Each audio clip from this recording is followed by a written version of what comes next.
Now, Joe Biden has, for the first time, finally, after 4 years, acknowledged his 7th grandchild. This is little 4-year-old Navy, who lives in my old hometown of Arkansas. Well, poor girl. I mean, I feel terribly sorry for her. Her mum has been taking care of her. She used to be a stripper. The father, Hunter, deadbeat dad, had to be taken to court just to provide some financial support. But Gemma, what does it say that the president, what does it say about him that he had to be shamed into acknowledging his own granddaughter?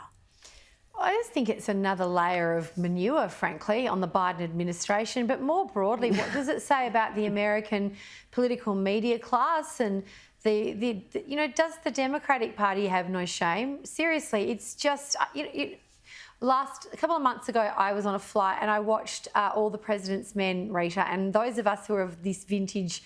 Well, actually, I wasn't quite born yet. However, I remember the story because I can read. But read like the Watergate scandal, and reading about that and watching that movie and just being astounded by what went down and how it happened.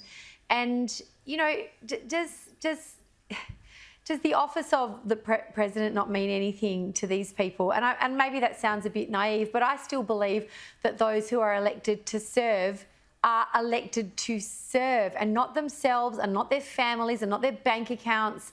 They work for us, and it doesn't seem to me that there's any reflection of that certainly in the US situation at the moment. And as for Biden, and surely the net is tightening around him, whether or not it's his own decline in cognitive health, or whether it is the myriad of legal and political problems that he's dug himself into just by sins of omission as much as commission.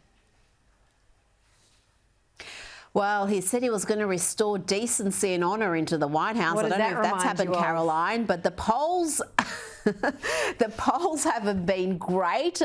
Let's look at the latest CBS poll, and it's a record low. 60% disapprove of Biden's overall job performance, and 66% disapprove of his handling of the economy. Is he going to be the candidate again, Caroline? Surely he can't be. Surely he can't be. And while those are very low approval and approval ratings, I reckon if you did the one of who would you prefer, Joe or Kamala, it'd be 95% in favour of Joe, which really doesn't say anything else much for the depth in the Democratic Party. Surely the operators and surely the strategic heads, the people within the Democratic Party who actually have political judgment, can't let this man go to the next election campaign. Because last time, sure, he could hide in his basement because we still had COVID and all that jazz. But this time around, he will be expected to be out and about. And we know that the campaign trail is gruelling for the presidency. And I just can't see how he has got the cognitive ability or the stamina to be able to go through that, plus another 4-year term on the other side. I just don't see it.